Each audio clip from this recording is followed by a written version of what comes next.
when your primary buyer persona, when your secondary buyer persona are going out and trying to figure out how to solve their data center related solutions. What are their biggest goals individually, at a team level, at a company level? And what are the biggest challenges? What are the biggest stressors? What's driving them nuts? Remember, like a digital infrastructure engineer may care about significantly different issues than a cybersecurity information leader. And that person may care about significantly different issues than a compliance person or a finance person. So you need to figure out, by the nature of your business model, who is usually in on these conversations, who weighs in, who has the most clout with deciding what the criteria is historically based on what you've done as a company, and then tailor your whole educational events, resources, strategy around educating and building trust with these folks in a hyper relevant way to what they care about. Not what you care about or want them to care about when they're ready for sales contact, but what they actually care about in the early and the middle stages of the buyer's journey. I'm Joshua Feinberg from DCSMI, the Data Center Sales and Marketing Institute, and I am thrilled to welcome you to this week's Data Center Go-to-Market Sales and Marketing Q&A live show, where each week I answer a handful of the biggest sales and marketing challenges that we're hearing about from all over the data center ecosystem, from data center operators like hyperscale, co-location, edge, and modular providers, technology and facilities companies that work with data center operators and enterprises, as well as construction and real estate related companies and capital related companies that work with the data center and digital infrastructure ecosystem. And let's not forget the outsourced sales and marketing companies as well that are a really important part of the digital infrastructure ecosystem. And it doesn't matter what role you're in within the go-to-market team. Maybe you're in sales or marketing or account management or product or channel partnerships, or perhaps you're the leader, the executive sponsor that brings everyone together, gets everyone aligned, and making sure that you're all working towards the same common goals, all on the same pace, all on the same page, and collaborating like a master symphony orchestra conductor. So before we jump into this week's 6 big questions, if you don't already get our weekly newsletter, it's the best way to stay on top of new live educational events, live streams and webinars and educational resources, new podcasts just like this. Make sure that you subscribe to the Data Center Sales and Marketing newsletter that comes to your email inbox on Sundays at www.dcsmi.com. So what's on the agenda for this week? First, we're going to start out by looking at, when selling hyperscale solutions, how do you determine the most relevant information to share? Next, we'll look at how a data center solutions provider can attract more clients. After that, we'll turn our attention to how a data center services company can get its name brand known well outside their local area. Then we'll take a quick break for a message from our sponsor. After that, we'll get into how to enter the data center construction market as a building materials manufacturer. After that, we'll explore how a critical infrastructure systems integrator can improve power and cooling lead generation. And as we head down the home stretch on this week's Data Center Go-to-Market Sales and Marketing Q&A live show, we'll explore how to grow an industrial power distribution company for data center critical facilities companies.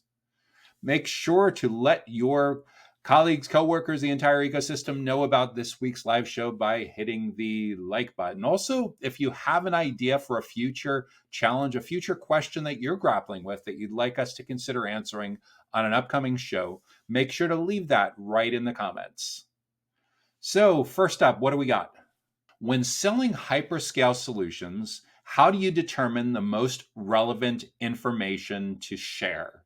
That's a fantastic question.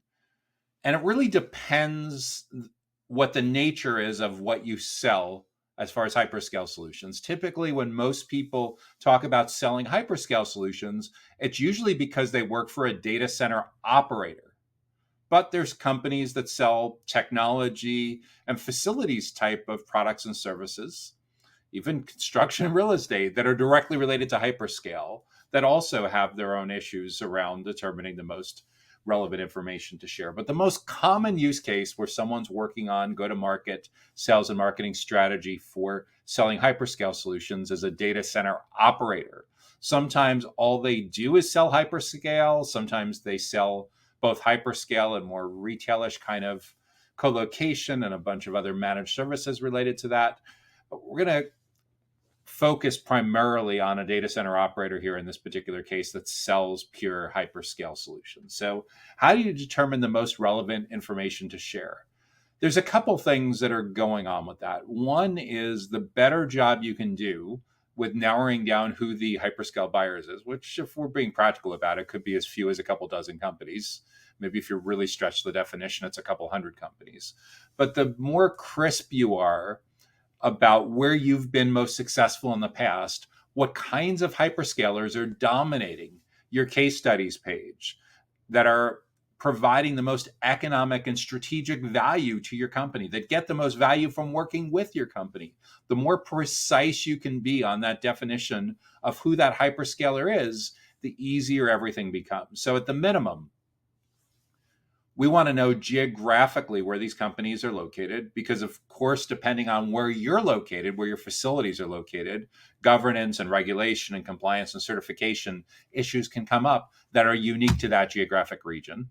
Second, we want to know, are you best suited to sell hyperscale solutions to enterprise clients that need hyperscale, or are you better off selling to mid-market clients, that mid-market companies that need hyperscale? You don't have to be a Fortune 1000 company to have hyperscale related needs. So get really crisp on not so much the power that they need or the square footage that they need, but if you were hitting a company prospecting database like LinkedIn Sales Navigator or Zoom Info or something like that, what is the range of revenue or the range of employees from smallest to largest that are a good fit for what you sell that's related to hyperscale?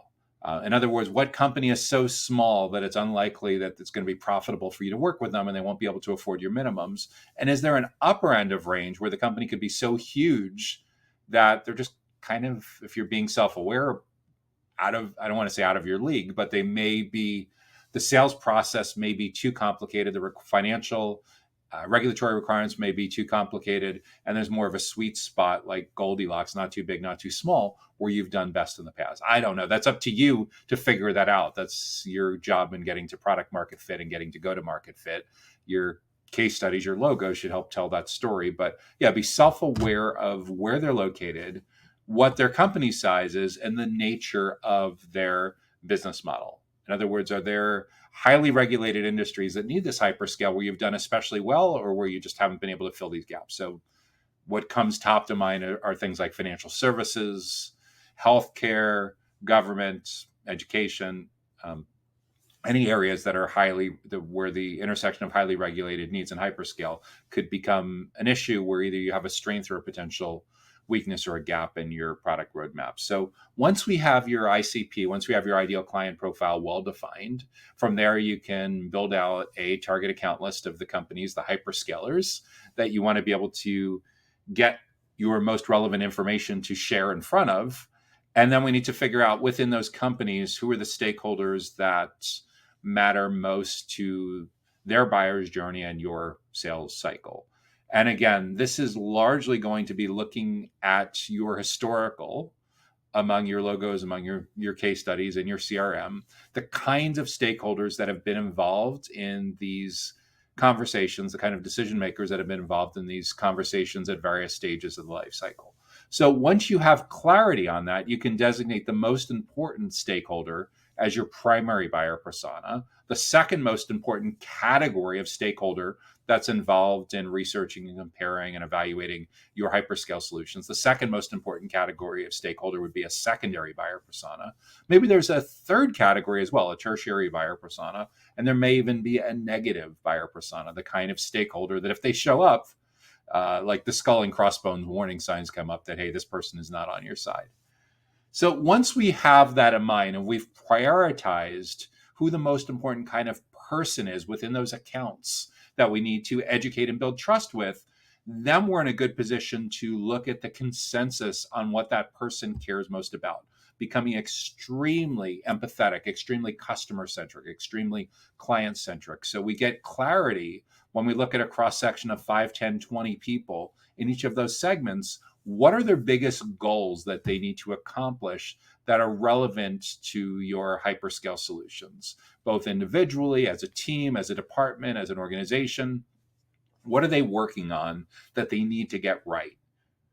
And not only just guessing about that, but figuring out what the consensus is with looking at a decent sample size within that particular buyer persona segment. And we don't want to just guess what these goals are or guess what their words are. We need their exact words. So sure, there's probably someone in your company that will give you a lot of solicited and unsolicited advice about what's going on inside the minds of your hyperscale buyers. And sure, take that as input. Consider that maybe 20, 25% of the input. But the other 75 to 80% of the input for your buyer personas should come from actual research. The best research, face-to-face conversations, video sessions like Zoom meetings. The second best is identifying 5, 10, 20 people in that segment and look at how they describe themselves on their LinkedIn profile, what kind of content they interact with, where they hang out online and offline, the skills they're endorsed for, the groups they belong to, the job descriptions, the stressors. What do you notice about what they're interacting with, who they're interacting with the most? And then take that same person's name and do a Google search and see what pops up and see if they've been quoted in trade journal articles, news releases, they've done guest blogging, spoken at events, guested on podcasts, guested on webinars. All of that take into account to get the consensus on that buyer persona's biggest goals and challenges in their own word. And when I say challenges, these are the things that are driving them nuts. These are the things that if they don't get right, really screw with their work-life balance, could cause even mental health problems, causes their family to resent their job when they're on vacation and the vacation gets compromised. A whole host of issues that they are crying out for the need for help. So this is where your information can really, really save the day by introducing them to best practices and new insights about how other stakeholders, just like this particular group of stakeholders, have navigated this kind of challenge in a similar size kind of company and a similar geographic region.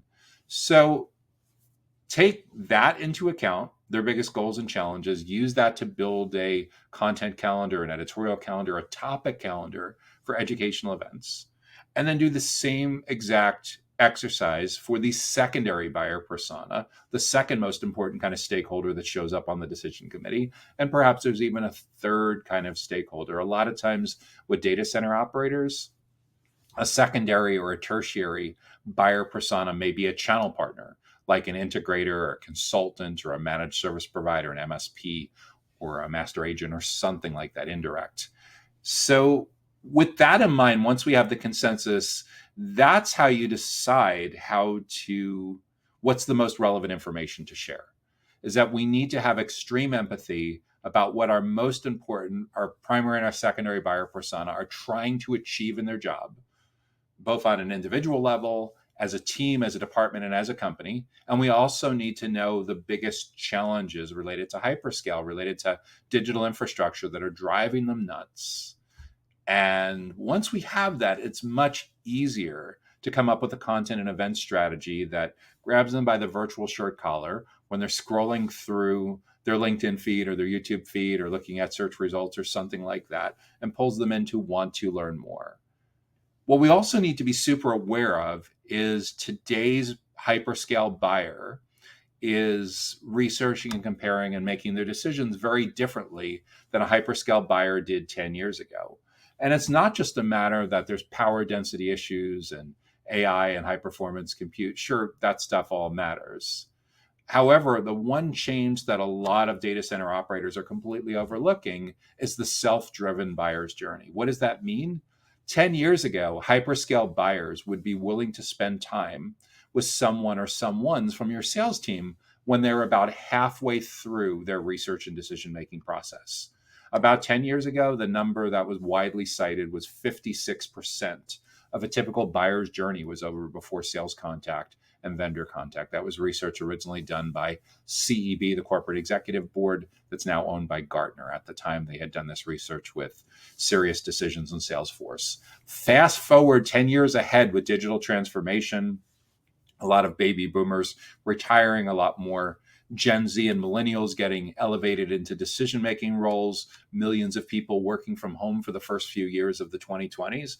And we're now in a place where that 56 number has jumped all the way over to 83%. What does that mean? 83% of a typical buyer's journey, researching, comparing options, and evaluating pricing, now happens before you get to meet a prospect.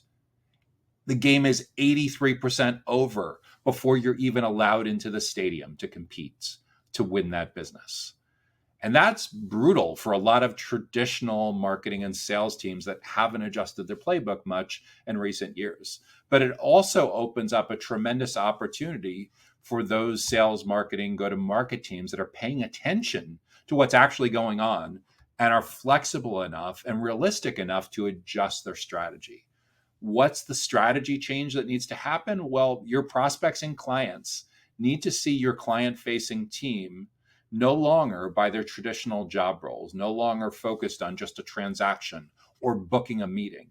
Instead, your prospects and clients, instead of being chased and you begging them for attention, your prospects and clients need to want to spend time with members of your client-facing team. In other words, your account executives, your sales development reps, your marketers, your account managers, your product managers, channel account managers, they all need to be seen as teachers, as consultants, as subject matter experts, as trusted advisors. And some of them may elevate all the way up to being seen as thought leaders. And this is not going to happen overnight. It's a major culture change for a lot of companies.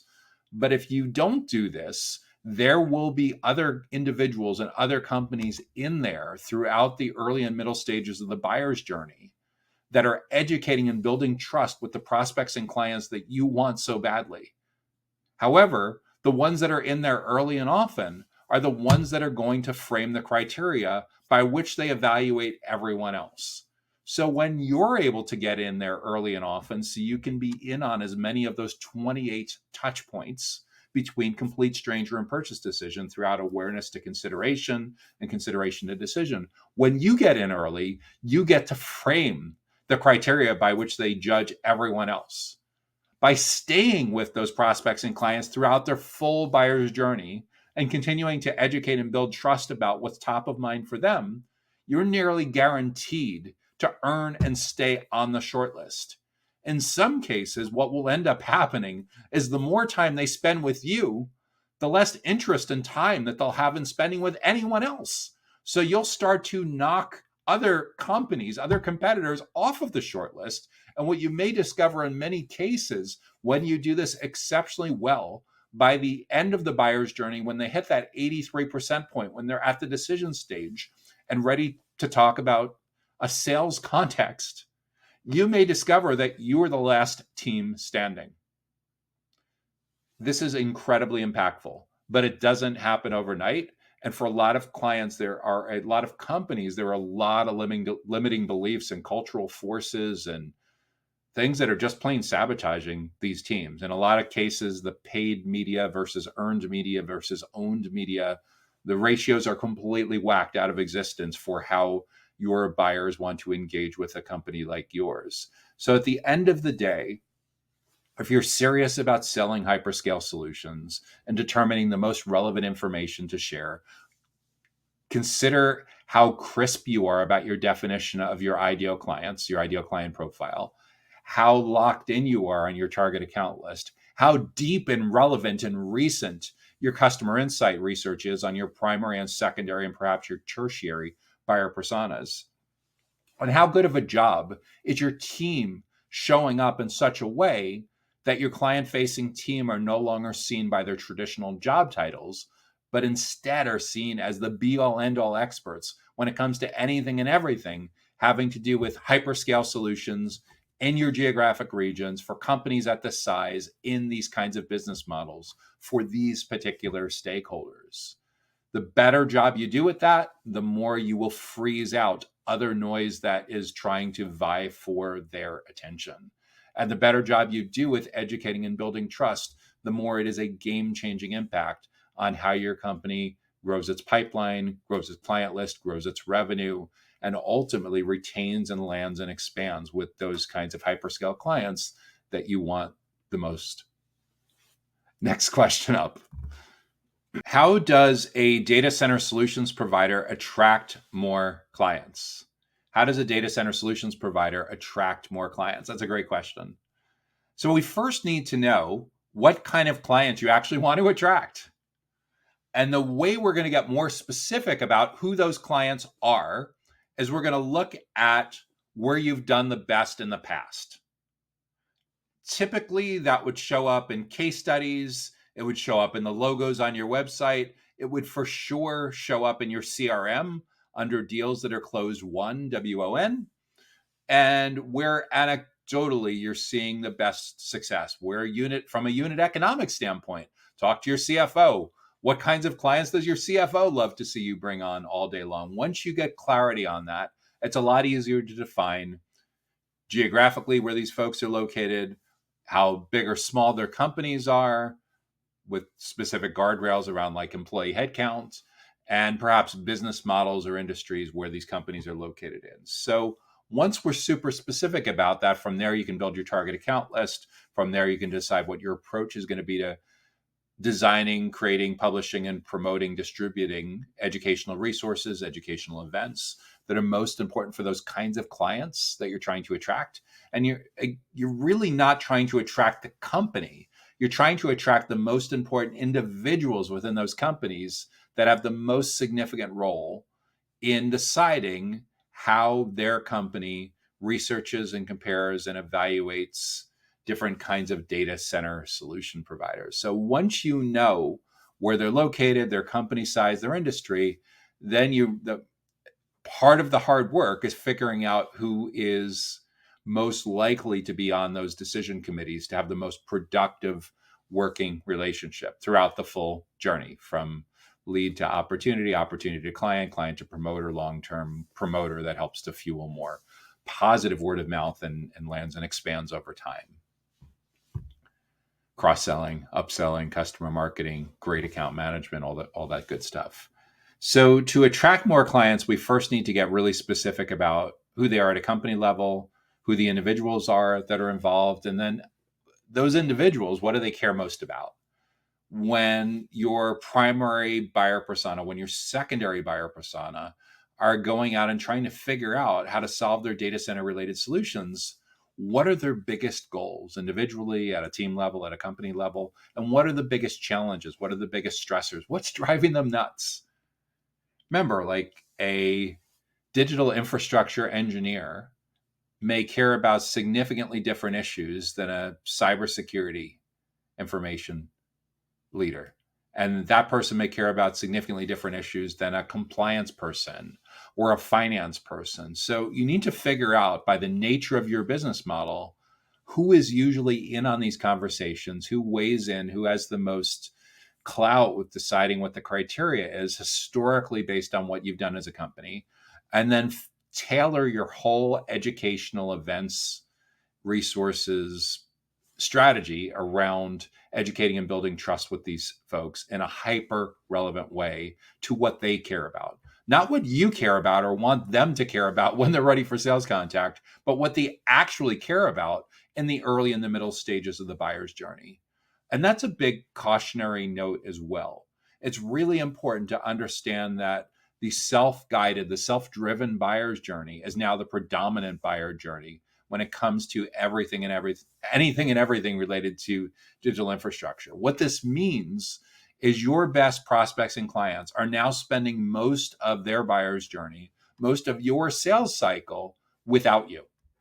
They're doing a ton of research online, on search engines, on posing questions on social media, listening to podcasts, attending webinars, watching YouTube videos, going to review websites. They are consuming an absurd amount of information. So by the time they meet with someone from your sales team, it's highly likely that this particular individual may actually know more about what you do than some of your entry level hires. And that's a really dangerous place to be in. So it's exceptionally important that you lean into this idea that a huge part of what your client facing team needs to do is to reposition themselves to be seen more as consultants, educators, trusted advisors, subject matter experts, and a few of them even as thought leaders. Because when you can unlock that, you'll start to get invited in way more often in that first 83% of the buyer's journey that's currently off limits to traditional sales teams. And it wasn't always this bad. 10 years ago, buyers of data center related solutions typically spent about a half of the buyer's journey, about a half of your sales cycle with a member from your sales team. You don't get in for half of the time anymore. You're only in there for like 17%, best case scenario, if you even are found. So that's a really, really small sliver of attention. And if you don't do this right with differentiation, you're sharing that 17%, perhaps with multiple other companies that are on their short list. So the answer at the end of the day is by becoming hyper aware of and hyper of their biggest goals and challenges and hyper empathetic to those challenges and showing up in a way that educates and builds trust with those folks throughout the entire buyer's journey, not just the last 17%. Because when you show up and you set up the booth at the conference, you're only in on the last 17%. You're not participating in that first 83%. That is as precarious as a professional sports team not being allowed into the stadium until 83% of the game is over. Imagine you're a general manager of a professional sports team, and for whatever reason, your team shows up and football match, basketball, whatever, they're not allowed into the stadium until the fourth quarter. Baseball game, they're not allowed into the stadium until like the eighth inning. It's going to be a blowout by then, right? You've already forfeited. So that's essentially what's happening if you haven't adjusted your sales, marketing, and go-to-market playbook much in the last few years. That you're essentially forfeiting, you're waving the white flag, you're conceding the first 83% of the buyer's journey. But it doesn't have to be that way. If you're serious about being seen as the definitive go-to expert on anything and everything having to do with being a data center solutions provider in specific geographic markets with specifically sized companies in specific industries, specific business models, and the stakeholders that are most relevant to those decisions, it can be a game changer. But if you're asleep at the wheel on this and you're fighting, kicking, and screaming, I can assure you there are other competitors, direct competitors, indirect competitors, even non-business model competitors that are dramatically shaping the criteria by which your prospects and clients research and ultimately make their purchase decisions. For a lot of companies, these are cultural changes that are significant enough that this kind of initiative, the internal champion, needs to start all the way at a CEO level. Now, if your company has thousands of employees, it will probably come down to a chief revenue officer, a chief commercial officer, or a chief marketing officer, or something like that. But if your company has a couple dozen or a couple hundred employees, this is big enough that getting your CEO to be willing to invest a half hour once or twice a month on this, to wave the flag, show their internal champion, show that they're behind this kind of initiative, is incredibly important, because for a lot of companies, these are pretty big culture changes. So this is what I would keep in mind if you are a data center solutions provider and you're trying to attract more of the right clients, generate more of the right leads, getting in front of, reaching the right decision makers. Next question up is, how does a data center services company get its name and brand known outside of their local area? How does a data center services company get its name and brand known outside of their local area? That's a great question. And depending on the nature of your business model, this can be either incredibly relevant or may not be as relevant. By the fact that this person asked this question, they more than likely see it as relevant.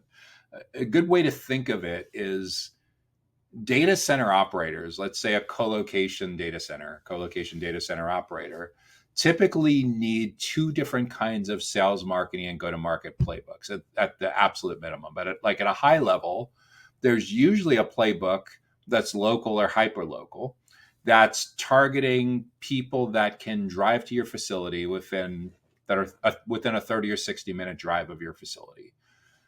They traditionally used to call this server huggers, but the beauty of marketing and selling and servicing individuals and companies that can drive within 30 to 60 minutes is there's an amazing amount of super cool, impactful things that you can do with educational events right in your own facility that cost very little to produce and can have an amazing impact. I actually struggle to understand why more co-location data center operators aren't completely over-indexing on that relative to other way more expensive bets that they're taking, where they have to share that attention with 100 other companies. When they come to your facility and they're spending 60, 90 minutes at your lunch and learn or your breakfast seminar or your symposia or your tour or whatever it is, they're 100% paying attention to you. It is an awesome, beautiful thing. So that's the hyper local playbook. And of course, there's local community events that are relevant to your ecosystem. There's national organizations that have local chapters in your area. There's a lot of things that you can do that are focused on local. The person that asked this question, though, is they want to know how they can get their name and their brand known outside of their local area. And that's a very relevant playbook, especially for a co-location operator, because in addition to people that choose their company, choose their facility by virtue of proximity, there are also companies on the other side of your country, perhaps on the other side of your planet, that specifically need to have local presence in your area. They either need it for latency reasons, they need it for governance reasons, whatever it is, they need a co-location facility close by. You could almost say that leans up against why people would look at an edge facility, right? So that's who we're talking about here. And with that in mind, I would encourage you to build a separate playbook for your digital buyer as opposed to your local buyer. Your digital buyer will also need to have its own ideal client profile and will also need to have its own one or two different buyer personas that you're targeting with your educational resources and your educational events. So we need to know when we're talking about getting your name and brand known outside of your local area, what is this area that's outside of your local area that where you think you can win most often? It's possible it's global, but it's also entirely possible that you can get way more specific about that. Maybe it's the whole European Union. Maybe it's Asia Pacific, the APAC. Maybe it's a handful of countries within APAC. Maybe it's 2 or 3 countries within Latin America. But I would encourage you, as you're building this motion, as you're building this playbook, as you're building this ideal client profile, to get specific about where you want to be known outside of your local area, because everywhere else global, it's really hard to boil the ocean, right? Because for starters, you will have to create content and marketing and support in many different languages besides the primary language in your facility. So that alone will likely narrow your list geographically of where you want to target. Then there's compliance issues that come up that are unique to those particular countries and specific industries where you need to be reasonably well versed to be successful with that. So between language and localization issues and compliance issues that are unique to industries and business models, get specific about where are the areas outside of your local area where you want to get your name and brand known. Second, what company sizes do you typically win most often and retain? And are your clients most happy, both initially and intended value and expanded value, extended value, when it comes to your account managers, when it comes to customer success? And more than likely, your local client size, where you've done best, will have a lot in common with the locals, with the size of clients where you'll do best outside of your local geographic region. And then there's the business model or industry component, which again, there will be certain kinds of business models that your company may be very well suited to work with outside your local area. And then there will be some that will be nearly impossible, depending on the intersection of geographic and industry and business models. So get really specific about that. That'll help you define an ideal client profile for outside of your local area. That should also help figure out what your segmentation and personalization strategy is going to be around how you segment into buyer personas. Who's the most important kind of stakeholder that you need to build these relationships with and educate and build trust outside of your local area? That would be your primary buyer persona. Who's the second most important kind of stakeholder that you want to educate and build trust with outside of your local area? There may even be a tertiary or even a negative buyer persona. But at the minimum, I would define and prioritize a primary and a secondary buyer persona for getting your name known and your brand known outside of your local area. Then once you've determined that, then you use the same kind of playbook, the same kind of methodology that you use to build your buyer personas for your local area. We need to look at a representative sample of 5, 10, 20 people in each of those segments. And we need to understand the consensus on their biggest goals and their biggest challenges in their own words. And then we repeat that same exercise for the secondary buyer personas. And then once we know in their own words what they're trying to get done in their job, when it comes to your data center services and what they're struggling most in their job, then we can set about creating a content calendar, an educational events strategy kind of calendar that educates and builds trust with those folks in a hyper-specific way for what kind of company they're coming from and what kind of role they have within those companies. The difference is we can't lean on the fact that we can set up a exhibit booth in front of them in their local area. We need to do this digitally. We can't lean on the fact that they can hop in their car and drive over to your facility in 30, 60 minutes. Again, we need to do this digitally. So this is where once you have consensus on their biggest goals and challenges, your blogging strategy, your video strategy, your social media strategy, especially on LinkedIn and YouTube, what you're doing with lead generation, what you're doing with segmentation and nurturing to continue educating and building trust and accelerating the sales cycle. And most of all, what you're doing to stay with them throughout the 28 touch points between complete stranger and purchase decision, and how you're going to do this long distance virtually. So by definition, you will almost certainly need to make some significant investments in video content, both content that they can watch on their own, like virtual tours, but even way before they're at the final 17% of the journey and they're ready for a virtual tour, what are you going to do to engage with them, to educate and build trust with them throughout their awareness and the consideration stages of the buyer's journey? And at the risk of getting a little bit meta, it could be something like a weekly live stream, a Q&A show. It could be an interview-based podcast. It could be webinars. It could be panel webinars, case study webinars. There's a bunch of different approaches that you can have with these virtual events and these virtual content, but recognize that your long distance content approach needs to be a proxy for what would have taken place face to face. So any question that your account executives, your sales development reps, your account managers typically get asked is a candidate to taking that exact same question and creating a knowledge-based article, a blog about it, a social post about it, and of course, a video about it, and sharing it in all relevant channels where they would discover your company.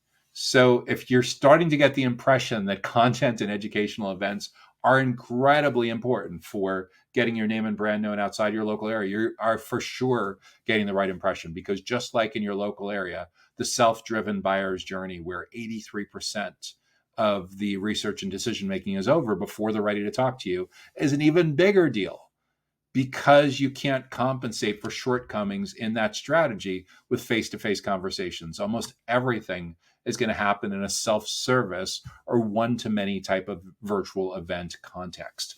So that's what I would be thinking of for a data center services company that wants to get its name and brand known outside your local area. So we have 3 additional questions that we'll be covering in this week's Data Center Go-to-Market Sales and Marketing Q&A show. But if you've been getting great value from this week's show, make sure that you hit the like button and feel free to leave a comment on this show as well. Let us know if there is a challenge or a question that you'd like us to consider addressing in an upcoming episode of the show. And here's a quick message from our sponsor, and we'll be right back.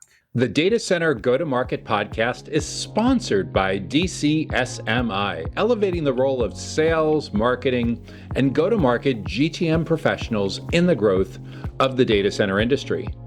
To stay informed about upcoming episodes, make sure that you subscribe to the Data Center Sales and Marketing newsletter on the DCSMI website that can be found at www.dcsmi.com. Again, that URL is www.dcsmi.com.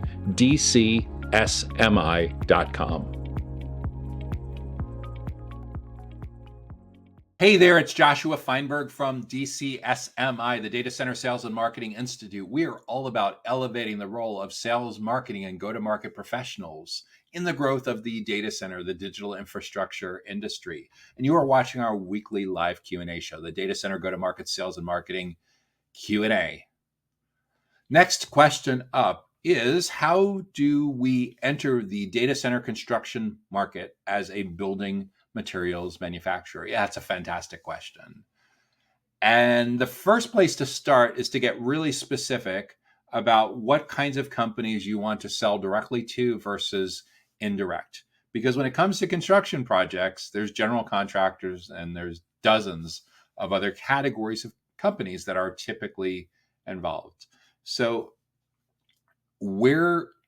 if you're brand new to this business, you don't have product market fit. So you haven't yet gotten to the point where you know exactly who the ideal clients are, what products and services, what kinds of building materials they purchase from you, how often they purchase from you, and what quantities, at what price points, all the good stuff around unit economics and pattern recognition. So early on, one of the most important things that you can do is get really specific about who these construction companies are and what they care most about, what's top of mind for them. So when it comes to defining who these data center construction companies are, we want to fill out the basics of your ideal client profile. We need to know geographically, where are you primed to do business? Where can you realistically market and sell and deliver your building materials? Can you deliver globally? If you can, fantastic. If not, you probably want to get way more specific in your ideal client profile about the geographic part of who you're targeting, where these construction companies are located.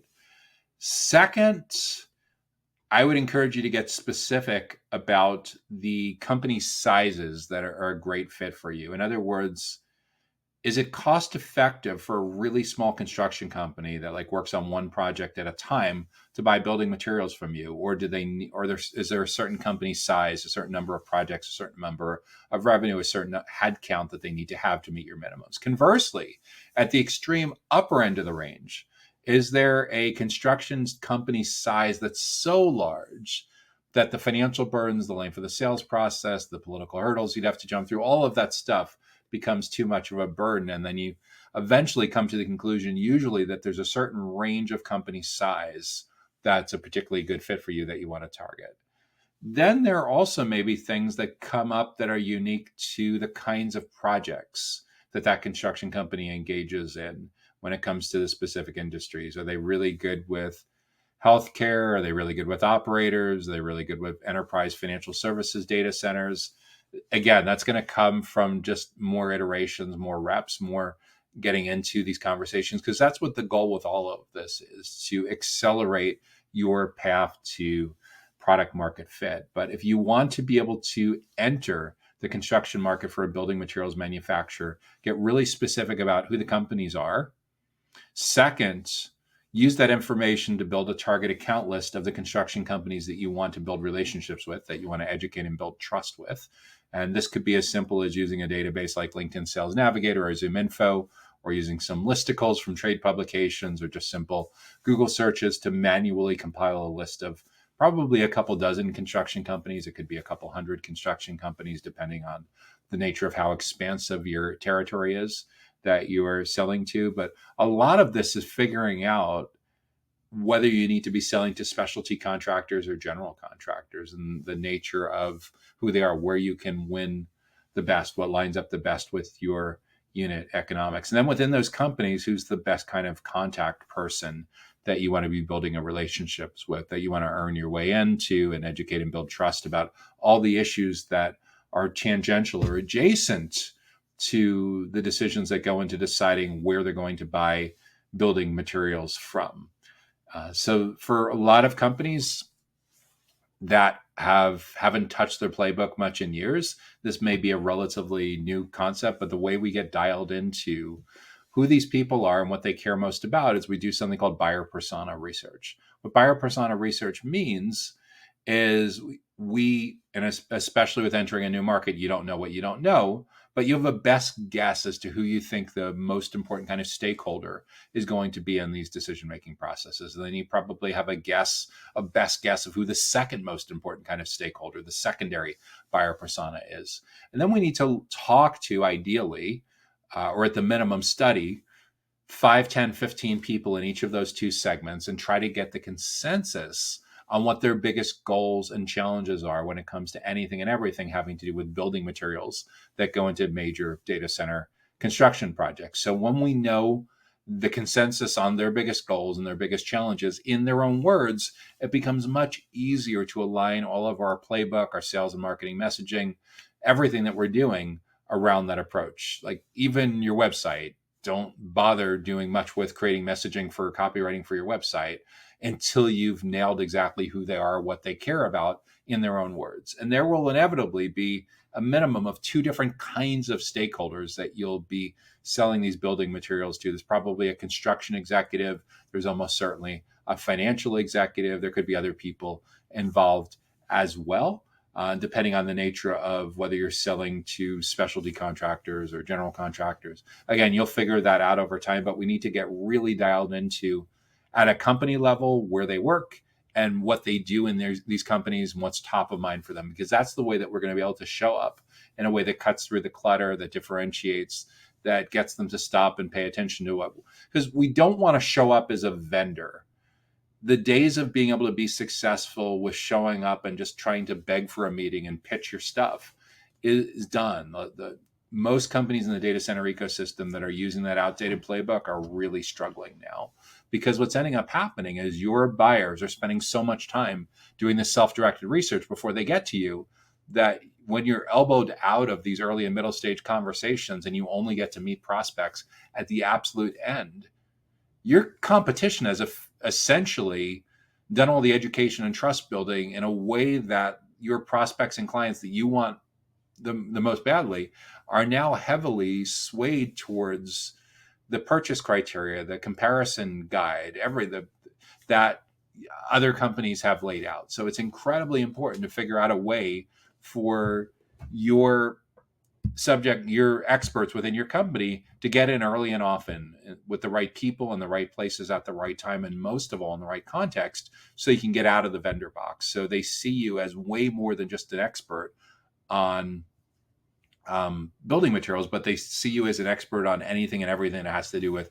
the process of building and data center construction projects at the intersection of what they care most about and your particular expertise. Now, what you might find is initially there may be only a few people in your company that you feel comfortable putting out there as teachers and consultants and subject matter experts when it comes to this particular topic. Over time, what's incredibly important is institutionalizing this knowledge into playbooks that all of your account executives, that all of your account managers, that all of your project managers, all of your sales development, business development reps feel comfortable executing at various different levels of expertise. Because the only way in which you're going to earn your way in now early and often in the self-driven buyer's journey is to show up as the be-all end-all experts when it comes to anything and everything having to do with building materials for these kinds of data center construction projects in this particular geographic region at a certain company size or a certain company scale level in certain kinds of context, business models, industries, and verticals. And for many companies, these are massive culture changes that the more deeply entrenched your team members are that have been working in the industry, sometimes it can be awfully difficult to get people to change how they position, how they present themselves. If only it was as simple as going into email signatures and LinkedIn profiles and business cards and doing a find and replace on the job title. You certainly can do that, but there's a lot more to it than that, because it changes the nature of how you approach your target market. It changes the nature of the interactions that you have with those kinds of prospects and clients. It changes the expectations. It's playing a longer game, but it can be a much more lucrative, a much more profitable game. And frankly, if you don't adopt this going forward, over time, you're going to get squeezed more and more and more into a place where you're not involved in the final 17%. You may be involved in the final 1% or not involved at all. So the key to entering the data center construction market as a building materials manufacturer, is recognizing that the self-driven buyer's journey is now the predominant buyer's journey. Your target audience, your data center construction companies, no longer really want to spend a ton of time with data center building material vendors anymore, but they're very open to people that can show up and help them navigate the unique challenges that they're having for someone in that particular job role in a certain kind of construction company, in a certain kind of geographic region of a certain size. And you'll know that they're facing these challenges because you've done your homework, you've done your customer insight research, and you're showing up in a way that earned your way in so that you're invited in as an expert. So instead of your account executives, your sales development, business development folks having to constantly nag and beg and manipulate and cajole to try to get to these meetings, it's the other way around. They've discovered who you are, what you stand for, your unique insights, and you're instead getting invited in early and often in the right context so that they see your client-facing team members as the be-all end-all experts when it comes to building materials for data center construction projects. Next question up is, how does a critical infrastructure systems integrator improve power and cooling lead generation? How does a company that provides critical infrastructure system integration improve its power and cooling lead generation? So we need to get really specific about where you've been most successful with your power and cooling clients in the past.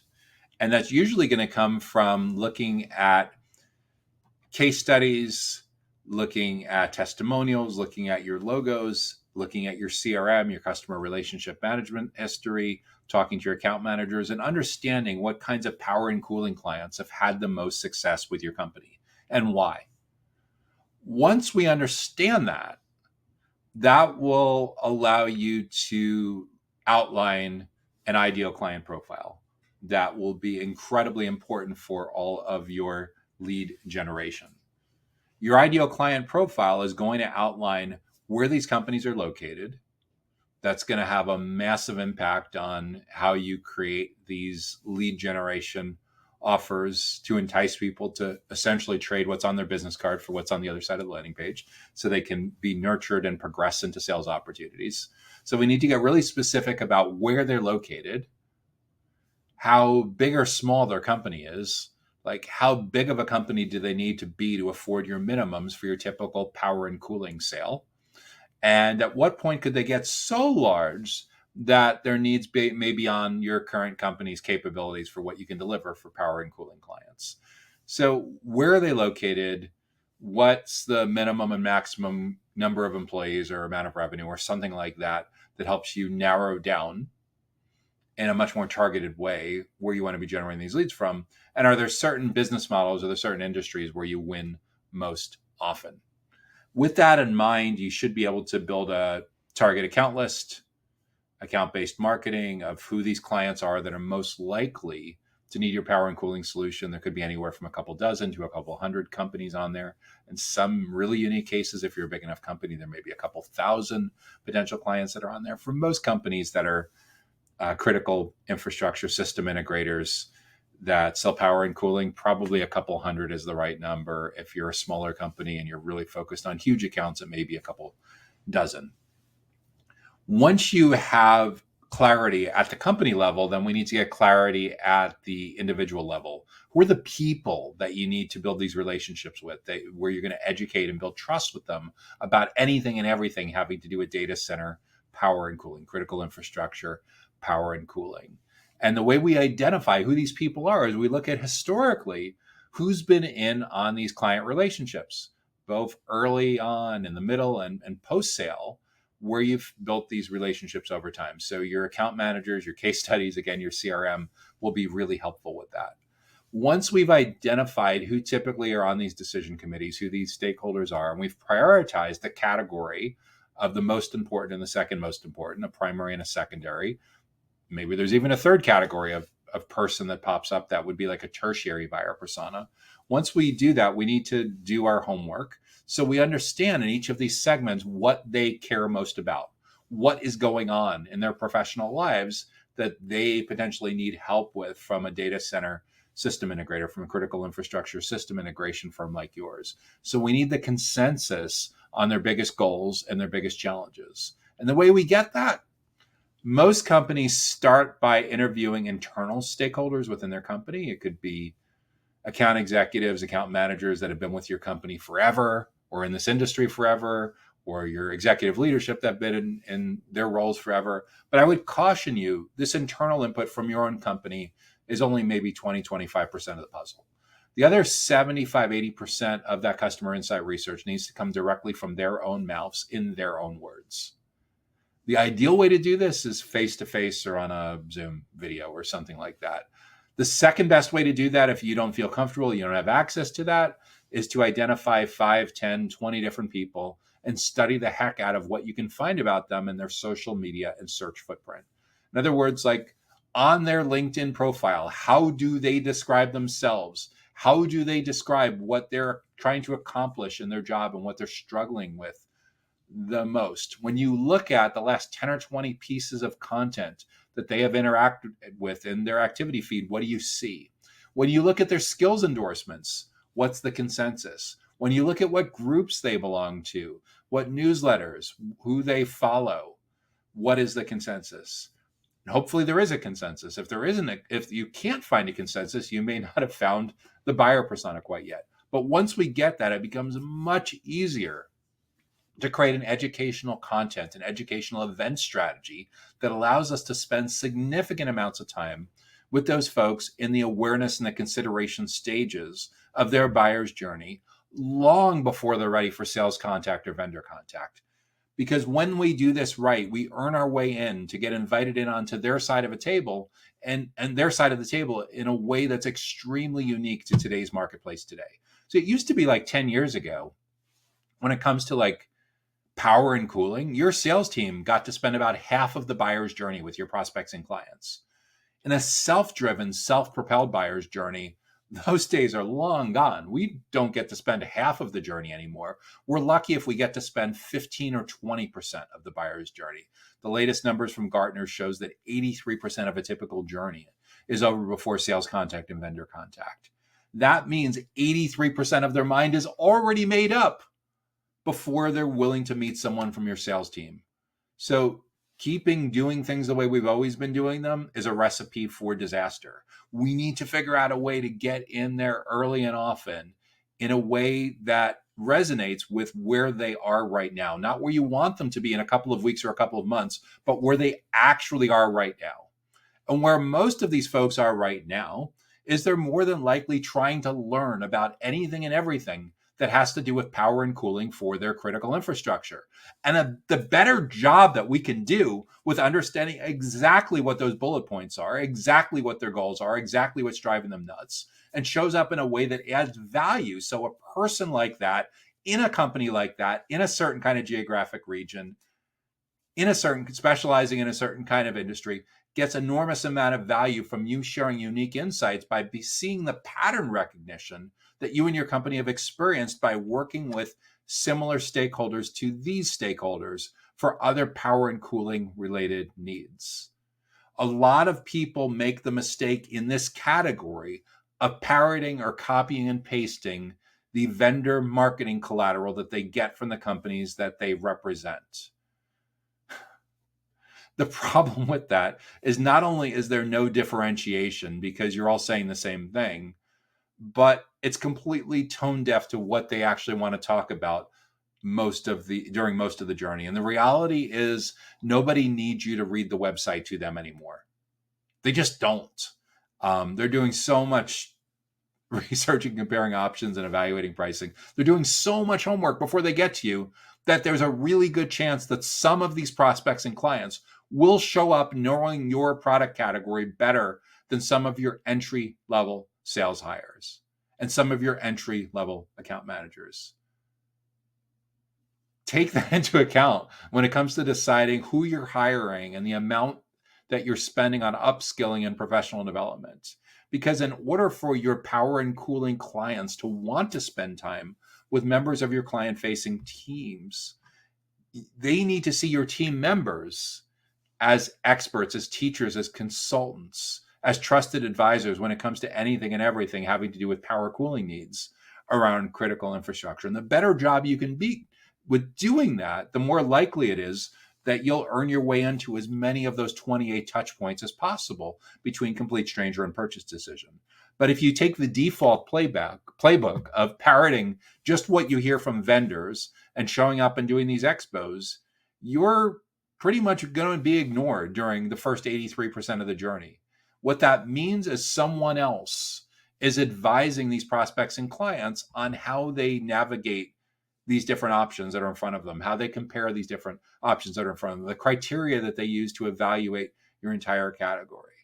So if you are serious about being the critical infrastructure system integrator that improves its power and cooling lead generation, it is essential that you get extreme empathy, extreme customer insight about what's going on in their world and show up in a way that adds value throughout the full buyer's journey, not just at the tail end, when they're ready to talk to your sales team about buying your products and services, but when they're really early on. What is the leading indicator that they're going to be coming to that kind of conversation a couple of weeks or a couple of months ahead of time? And the better job you do with showing up early and often in that buyer's journey, the more likely it is that you've solidified your place on their short list. And in many cases, the amount of time and the amount of emotional bonds, educating and trust building that you're doing with those stakeholders will be progressively knocking competitive options off of the short list. So in some cases, you may find by the end of the buyer's journey, by the decision stage, when they're finally ready for a sales conversation, you've won already. And you end up being able to have a much less price-sensitive buyer and protect your margins and sell and close and service on your own terms. But this starts with, in many cases, a company like yours drawing a line in the sand and saying, going forward, it is our goal to be the best educators, the best consultants, the best teachers about anything and everything that it has to do with power and cooling for critical infrastructure in these kinds of companies, in this geographic region, of this size, and these particular stakeholders. These are big cultural changes for a lot of companies, but this is the future going forward of what it looks like to do successful power and cooling lead generation. And that brings us to the final question that I'll be addressing in this week's Data Center Go-to-Market Sales and Marketing Q&A show. If you've been getting good value from this week's show, make sure that you hit the like button and feel free to leave a comment with a topic, a question, a challenge that you think we ought to address in an upcoming show. So the final question for this week is, how do we grow an industrial power distribution company for data center critical facilities? How does an industrial power distribution company that wants to sell to data center critical facilities grow? That's a fantastic question. So your company is all about power distribution. You're working primarily with data center critical facilities and you want to be able to grow. So we need to know where you've grown best in the past, because sales, marketing, when it comes to connecting the dots across the full go-to-market team, post-purchase, you have a handoff from an account executive to an account manager or customer success manager who owns that relationship post-purchase and tries to continue to expand and cross-sell and upsell all customer marketing, all that good stuff with existing clients. Then you also have a product person, a product manager, perhaps a product team, a product leader who decides what's on your roadmap in terms of the features and what you decide to tackle and the kind of unique value that you provide to your clients. Your go-to-market team may also include a channel partnerships person or team that works with integrators, that works with managed service providers, any other third-party solution providers that get involved in critical facilities, power distribution related issues like PDUs or something along those lines. So to grow that kind of business, we need to know where you've been most successful in the past, not just initially, but on an ongoing basis. And the way we're going to figure that out is almost certainly look at your logos and look at your case studies and figure out what they have in common. Where do they tend to be located? How big or how small are they? In other words, can we back into employee headcount, number of employee range for what's the biggest that we can comfortably handle before we get over our heads? And what's the smallest that we can profitably handle where they can afford our minimum levels of engagement? And are there certain industries, are there certain business models where we've been more successful than others when it comes to selling industrial power distribution? For example, maybe you've done really well in healthcare or financial services. You've done really well in K to 12 or higher education or government or something like that, or manufacturing or hospitality. Wherever it is, by the nature of either enterprise data centers or operators that have a lot of clients within those particular data centers. Most likely, if you don't have an industry concentration, probably by default, you're working with a lot of data center operators who are in the business of leasing out slices of colocation or huge blocks of wholesale data center capacity or hyperscale capacity or something like that. Typically, the more turnkey the solutions are, the more likely it is that the operator is getting involved in power distribution kind of decisions, which would lean towards a co-location operator, an edge provider, or even a modular provider that's getting involved in providing a lot of managed services for their clients around critical facilities, perhaps even at the intersection of some technology related issues. So to grow that business, we need to know where you've been most successful in the past. At a company level, that helps us to get to your ideal client profile, that helps you to define a target account list of who you want to reach with both ads and outbound. And then individually, who are the stakeholders within those companies where you need to build relationships with, where you need to be educating and building trust with anything and everything having to do with power distribution for their data center critical facilities. This could be facilities executives, this could be technology executives. It depends entirely, usually on the size of the data center operator, the enterprise data center, how specialized these roles are or how generalized these roles are. Naturally, a much smaller company, you'll have one individual wearing a lot of different hats, taking on a lot of different roles. If you're selling to a huge, like publicly traded data center REIT, real estate investment trust that has a global presence, way more specialization of roles, both at the local level, regional level, national and global level. So you'd have different kinds of conversations depending on the unique nature of their particular size. But to grow it, the goal really is to get in as early as possible in their journey, in their research and comparing options and decision-making process, so you have the ability to be seen as the definitive go-to experts on anything and everything having to do with power distribution. What I tend to see a lot of in this particular category is people leaning very heavily on manufacturers' reps. And I see a lot of these manufacturers' reps struggling with a lot of commoditization and being forced to compete on price.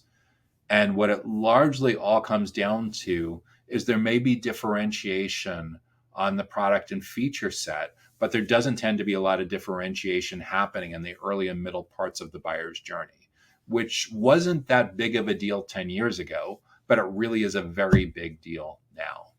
Because your best buyers of power distribution solutions are doing a ton of research on your category before they get to you. They're going and they're doing dozens of different searches on Google and Siri and Alexa and ChatGPT and Copilot. They're asking their peers, their colleagues, tons of questions on LinkedIn and LinkedIn groups and Slack channels and in ecosystems and in communities. They're watching YouTube videos. They're attending webinars. They're listening to podcasts. They're reading newsletters. They're being heavily influenced by others that are getting in there early and educating and building trust with them about your category, about power distribution. If you're able to get in early and often, you have a chance to have an extremely powerful impact on how your buyer personas frame this whole category, how they evaluate, how they compare the different options in front of them, when you're able to have many different successful touch points in the typical 28 touch points between complete stranger and purchase decisions. But again, in this particular category, where I see so much of the action dominated by manufacturers' reps and exhibiting at conferences, a lot of times you're completely conceding the first 83% of the buyer's journey to competitive forces. You're not even bothering to try to show up. And that's a huge problem, because when you're only involved in the last 17% of the journey, when all of the education and trust building has happened, you're marginalized. You're backed into a corner. You're forced to compete on price. And you maybe, best case scenario, have 2 or 3 or 4 touch points of those 28. Your goal should be to get in as early as possible so that your team your client-facing team members are seen as the be-all, end-all experts when it comes to anything and everything having to do with power distribution. Am I saying that you should go in and immediately come up with a search, find and replace, or a better synonym for your job titles that show up on your LinkedIn profile and your email signature and business card? Perhaps, but it's usually a much bigger issue than that. It involves hiring certain kinds of talent so that they're truly seen as consultants among your clients. It involves upskilling existing and cross-training existing talent. It involves having a strong, self-driven educational content strategy. It involves having a one-to-many motion with both in-person events and online virtual events. I just came across a couple of weeks ago a company that is in this category that has done phenomenal with lunch and learn events in their local regions where they have local presence, because they're bringing people into a classroom environment. And over the course of 45 or 60 minutes, they're doing a ton of professional development and cross training for their prospects and clients. They're answering questions, they're building rapport with them, and they're getting to know them on a deep emotional level. If you can't do that in person, the next best thing is this: virtual live streams, webinars, and getting really, really dialed into what they care most about. That's the tricky part with all of this, because by definition, the manufacturer's rep-centric part of this industry just wants to demo its products all day long. And that certainly has a place when they're ready for it. But early on, we need to show up in a way that helps those people, those folks, those professionals in those roles, in facility management roles, sometimes in technology roles, where there's still a chance to shape the criteria that they use to evaluate all the other options in front of them. And it starts by understanding exactly what's going on up here, what's driving them nuts, and figuring out a way that you can add value to their professional lives that's not only a differentiator, but it completely flips the context to where they actually want to spend time with members of your team, as opposed to your team spending all of their energy begging for attention. If you're spending all of your time and energy begging for attention, you're living in an era that's 10 years past already. We need to create an environment so that your prospects and clients actually want to spend time with members of your client-facing team, because they're learning so much from those interactions. It feels a lot more like they're talking to a Big Four consultant rather than an account executive or a sales development rep. It means these conversations are so valuable that it feels like they're talking to someone from like KPMG or Deloitte or PwC or EY or something like that. So when it comes to these changes within your company, these are big cultural issues. It impacts how you hire people. It impacts how you onboard them. It impacts how you train them. It impacts how you set up teams. And most of all, dramatically impacts how you make your investments around lead generation, lead nurturing, educating, and trust building, and will for sure change the ratio at which you make strategic investments in paid media and paid events, earned media and earned events, as well as owned media. And kind of the punchline with all of this is most companies are starving their owned media investments because they're severely overinvesting in paid and earned, which has a more blurry line between the two than there's ever had in the past. That's a whole separate issue. But they're just not investing nearly enough resources in owned media and owned events, where you have 100% attention of the people that you want to build these relationships with, rather than sharing it with a couple hundred other companies in an environment that's a lot more about partying a lot of times and networking with each other for potentially passing leads to their peers, as opposed to educating and building trust with their target buyer personas. And when you get really dialed into who your best clients are and what they care most about, it really changes how you want to make all of these investments going forward. One, to align with the way that they're actually buying as opposed to the way you think you're buying, but second, in a way that changes the context so that your company is seen as the be-all, end-all expert when it comes to anything and everything having to do with growing an industrial power distribution company for data center critical facilities. So that's the final question that we're going to have time for this week.